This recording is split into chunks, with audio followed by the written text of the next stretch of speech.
tentang apa sih? Jadi film Suamiku Lukaku yang sedang aku promosikan hari ini adalah film yang bercerita tentang seorang perempuan yang bernama Amina.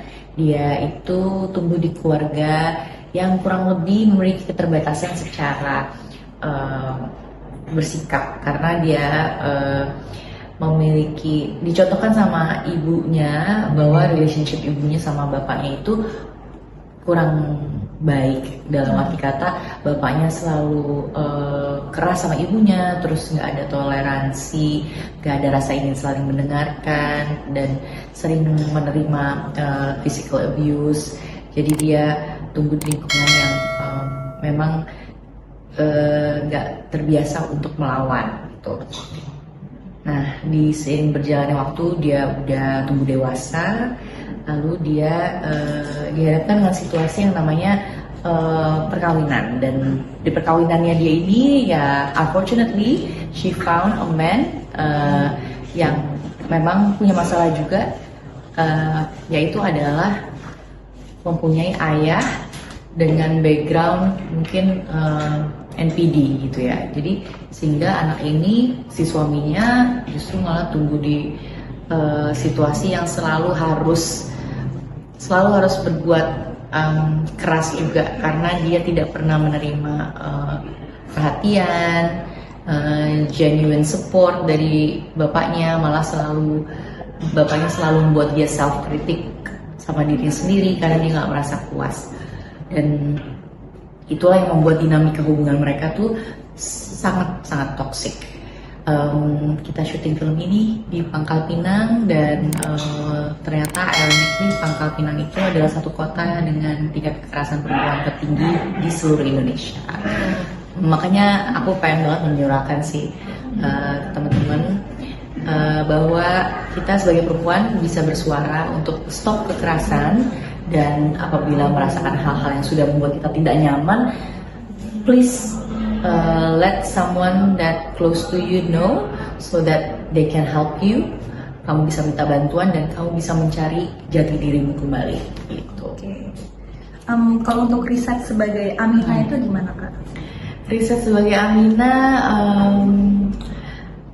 yang pasti melalui skrip yang sudah ada, aku berusaha membacanya, menyelaminya, menjadikan karakter itu hidup dari segi tangga dramatisasinya, dari diskusi dengan director juga, melihat referensi perempuan dengan tekanan physical abuse dan juga verbal abuse seperti apa, bagaimana psikisnya mereka, kira-kira seperti apa.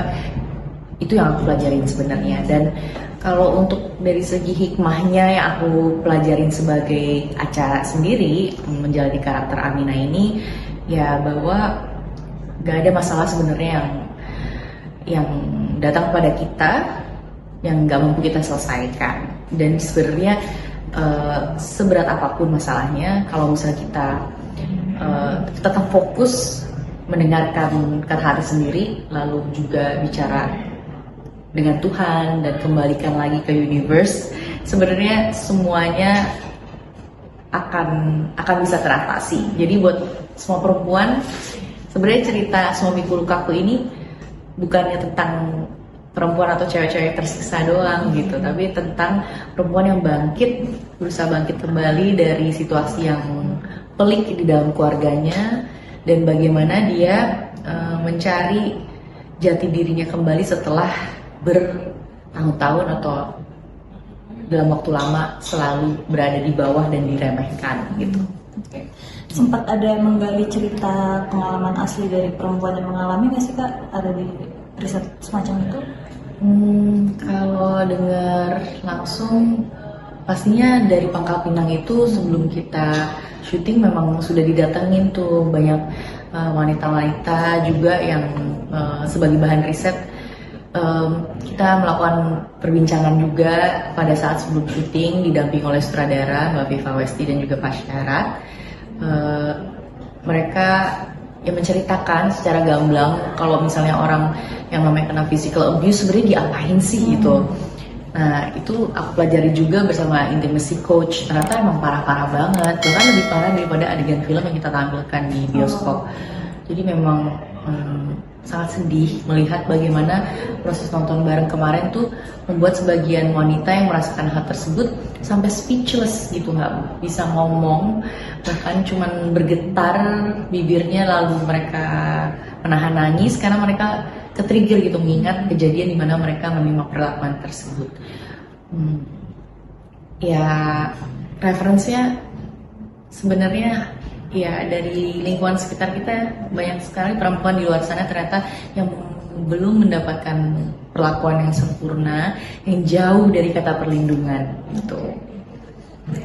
Alasan Kak Aca sendiri mau akhirnya menerima proyek ini dan berperan sebagai Amina, dan bedanya film Suamiku Lukaku dibanding film-film drama Kak Aca lainnya apa Kak? Kenapa aku pengen terima film ini? Karena selain skripnya yang bagus ditulis oleh Titin Watimena, pemenang Piala Citra juga sebagai scriptwriter, lalu juga sutradaranya yang jelas ini adalah sutradara perempuan juga, Viva Westi, lalu didampingi oleh produser dan juga director, co-director, yaitu adalah Pak Syaran, dan film ini kan memang berbicara tentang suara yang dibungkam gitu. Film ini berbicara tentang memecahkan keheningan, memecahkan kesunyian untuk orang-orang yang tidak bisa mengungkapkan kesulitannya gitu, apa yang dia hadapi di dalam rumah tangganya. Jadi aku sebagai perempuan merasa tersentuh, ingin sekali menyampaikan pesan dari cerita ini supaya perempuan-perempuan di Indonesia atau perempuan dimanapun dia berada bisa selalu punya jalan untuk membela dirinya sendiri, karena ketika mereka ada dalam suatu masalah atau dalam satu lingkup keluarga yang tidak aman, ya kemana lagi mereka akan pulang gitu. Aku pengen pesan ini tersampaikan dengan baik lewat film, itu aja sih.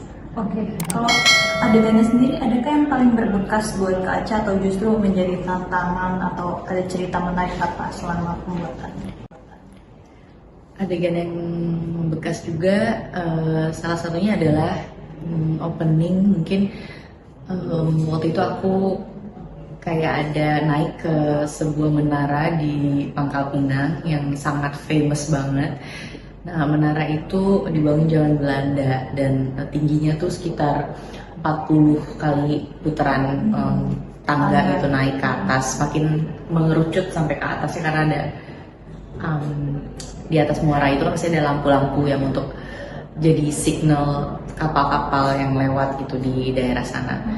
Dan itu adalah adegan yang frustrating banget dan bisa membuat aku gitu ya sebagai aktor aja merasa kewalahan gitu memerankannya, karena sambil menangis, ceritanya udah di ujung tanduk banget, nggak tahu ingin melampiaskannya seperti apa, ketakutan, kekesalan, hopeless. Akhirnya karakter Amina ini ingin bunuh diri. Nah, di situ mungkin bisa dilihat di trailernya juga ya, dia kayak ada di satu balkon muara gitu, terus lighthouse namanya. Nah, di lighthouse itu tuh dia kayak berteriak dan ingin sekali jatuh dari lighthouse itu. Berarti dari semua scene yang Kakak perankan kebanyakan drama dan menguras energi dan emosi ya Kak? Iya, dari kurang lebih sih sebenarnya mungkin ada juga sweetnya ya pada saat Irfan sama Aminanya ini masih awal-awal menikah, belum terlalu banyak konflik, tapi itu ya mungkin hanya 20%-nya gitu. Sebagiannya yang besar adalah perjalanan karakter yang memang karena ceritanya ini adalah mengandung banyak perdebatan dan juga hal-hal tentang pernikahan yang esensial banget. Kalau misalnya kita nggak tahu pasangan kita, ya memang hidup kita bisa amburadul banget. Jadi buat Gen Z juga atau misalnya teman-teman yang masih muda, aku rasa penting deh buat nonton film ini, karena semakin kalian bisa detect the red flags, sebenarnya kalian bisa menghindari hal-hal yang gak baik buat kalian buat kedepannya gitu. bisa belajar di film ini. Sempat ada momen ke-trigger kah Kak dengan yang dijalani selama proses syuting? Kayaknya sih untuk adegan, kalau buat aku untuk adegan anak dan ibu itu adalah selalu adegan yang membuat aku gak sanggup gitu, merasa lemah gitu, kayak pengen banget sedih karena hal yang berkaitan sama anak tuh, apalagi sosok anak yang diperanin sama anak aku yang bernama Askia, seorang aktor cilik. Dia sosok yang sama tingginya sama anak aku, Brijia. Jadi setiap aku beradu acting sama dia dan dia melihat adegan aku dan Baim Wong lagi berselisih gitu, aku ngerasa kayak aduh ini berat banget nih adegan gitu. Kayaknya mau cepet-cepet udahan aja kalau misalnya ada adegan di depan anak gitu. Oke. Setiap film pasti membuka sudut pandang baru ya buat aktornya. Kalau untuk Kak Aca sendiri apa Kak? Kalau buat aku ya film ini memberikan ruang untuk kreatornya bisa menyampaikan pesan penting aja sih, karena memang nggak banyak film Indonesia yang ketika menontonnya tuh kita jadi pengen menyelamatkan jiwa-jiwa lain yang memang lagi menderita gitu, lagi nggak bisa bersuara. Nah menurut aku dengan adanya skrip ini yang memprihatinkan dan juga dengan sudah tayangnya di berbagai screening di awal, dan aku ngeliat ada berbagai teman-teman perempuan-perempuan, wanita-wanita hebat yang bisa tetap kembali melanjutkan hidupnya walaupun pernah mengalami kekerasan, itu membuat aku terinspirasi lagi untuk ya tetap menyuarakan anti kekerasan supaya orang-orang yang menjadi contoh nyata ini bahwa mereka bisa keluar dari lingkaran hubungan yang toksik, mereka bisa kok gitu bangun lagi, bangkit lagi, dan bisa menjadi dirinya sendiri bahkan lebih baik daripada sebelumnya gitu. Physical abuse ini kan gimana ya, sebuah konteks yang kayaknya nggak banyak orang berani menyuarakan gitu, istri-istri nggak banyak berani untuk menyuarakan, dan banyak juga yang ngomong semakin di physical abuse tuh justru istrinya tuh makin sulit lepas gitu dari suaminya. Kira-kira Kak Aca setuju nggak sih dengan konteks seperti itu, dan gimana sih kira-kira cara lepasnya kalau udah terlanjur dalam hubungan seperti itu? Kalau itu sih yang aku dengar dari psikolog, memang efek daripada orang yang menerima physical abuse atau bahkan verbal abuse itu mereka terbiasa mencari-cari gimana ya supaya diri aku tuh dianggap, dan gimana supaya aku tuh kali ini bener, jangan sampai salah. Sehingga ketika mereka lagi mendapatkan kata maaf atau misalnya lagi berusaha berbuat lebih baik untuk hari itu buat orang yang mereka pikir sebenarnya ya udah nggak mungkin diimpress lagi, karena ini udah soal fisik, ini udah soal penghinaan, ini udah soal abuse gitu, diremehkan, nggak ada rasa saling menghargai. Tapi ketika kita mendapatkan perlakuan yang manis dalam sesaat aja tuh kita merasa dianggap gitu. Kita merasa ada lagi gitu di dunia ini, dan itu kadang membuat kita tuh dapat dopamin yang singkat, yang rasanya itu udah cukup. Jadi kita selalu akhirnya dapat the bare minimum of behavior of someone gitu, dan itu adalah dalam hal ini korban mendapat the bare minimum behavior dari abusernya gitu. Dan akhirnya itu ngebuat si korban gak jadi pengen keluar, justru malah dengan dia bisa dimaafkan atau dengan si orang yang abusive ini bisa memaafkan kembali dan bisa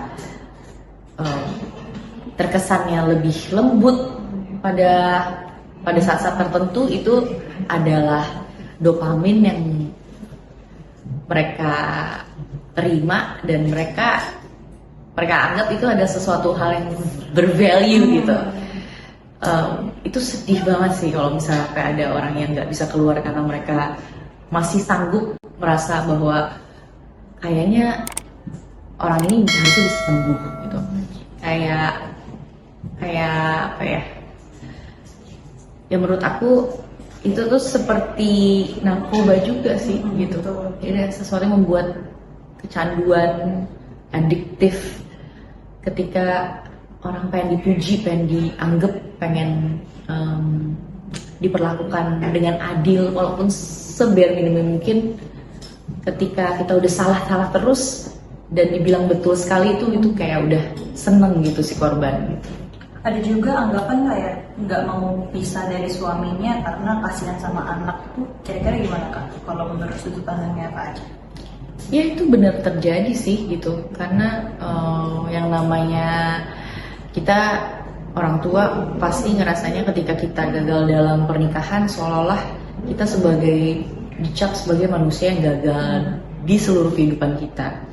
Padahal sebenarnya ya nggak bisa dibilang seperti itu juga, malah ada hal-hal yang kita pikir panjang, kita harusnya bisa membuat anak kita lebih melihat sesuatu yang dari sudut pandang lain ya, bahwa kita sedang menyelamatkan cara pandang dia mengenai relationship yang baik gitu di dalam hidupnya dia.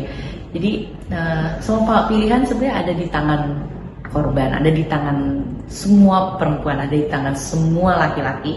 Tapi ya tergantung, jika kalian memang benar-benar ada di tempat yang tidak aman, terus habis itu ada anak yang selalu ya yang ada sama kalian, terus ya hal itu membuat kalian harus menyelamatkan yang mana dulu, ya aku pikir kayaknya itu menjadi salah satu hal yang menghambat seorang korban keluar sih. Soalnya anak ya biar bagaimanapun adalah precious banget gitu buat orang tuanya.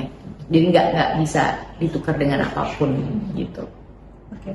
Harapannya Kak Aca untuk nanti penonton, apakah film ini cuma cocok untuk perempuan atau juga laki-laki juga kayaknya harus nonton nih film ini? Menurut aku kemarin ketika ada special screening, ada beberapa kota yang justru malah lebih banyak laki-laki yang mengantar perempuan-perempuannya. Jadi posisinya bioskop tuh kira-kira 60% wanita ada diantarin sama pihak laki-lakinya gitu. Jadi seneng karena laki-laki yang baik itu pastinya harusnya mensupport dan mau saling mengoreksi diri lah sesama pasangan. Dan suamiku kamu sebenarnya ini adalah pelajaran yang penting juga buat satu sama lain couple di luar sana yang pengen nonton dan bisa mengambil pelajaran dan hikmah terbesar dari sebuah hubungan, supaya bisa mendetek hubungan toxic relationship sedini mungkin. Kalau misalnya kalian ada di posisi yang baru mengalami symptoms toxic relationship, kalau misalnya awal didetek kan kalian bisa tahu sebenarnya jalan keluarnya apa gitu. Kira-kira kalau baru awal hubungan tuh masih bisa diselamatkan nggak sih Kak? Atau konsultasi ke psikolog, atau memang kalau sudah menemukan red flag sudahi gitu? Kira-kira gimana Kak? Kalau menurutku sih sebenarnya semua itu bisa dibicarakan ya. Nggak ada hubungan suami istri yang harusnya dari awal misalnya menginginkan hal-hal yang negatif seperti itu. Pasti semuanya tujuannya untuk bersama-sama harusnya baik. Cuma permasalahan yang nggak diselesaikan dengan baik atau unresolved problems itu diemin aja atau di silent treatmentin aja, lama-lama bisa menjadi buang waktu. Makanya menurut aku kayaknya harusnya dua-dua manusia mau dengan background dia punya wound atau luka-luka seperti apa di masa lalu, mereka harus memaksa untuk just put everything on the table, harus jujur sama satu sama lain gitu. Oke. Terakhir Kak, kira-kira yang nonton nanti harus mempersiapkan apa sih Kak? Apakah tisu atau apa? Harus mempersiapkan hati. Kalau tisu mungkin iyalah harus ya siapin tisu, cuma harus mempersiapkan hati dan yang pasti harus tetap saling peluk sesama perempuan, dan kalau misalnya nonton sama partner harus saling belajar dan lebih lembut satu sama lain supaya bisa saling melindungi gitu. Terakhir Kak Aca, boleh promo? Iya, jangan lupa ya teman-teman untuk nonton film Suamiku Lukaku yang akan tayang 27 Mei 2026, pas banget hari Idul Adha. Jadi kamu bisa sambil selesai potong daging kurban, kamu bisa langsung ke bioskop untuk ajak saudara, teman-teman kamu untuk nonton film Suamiku Lukaku. Terima kasih Kak Terima Aca. kasih.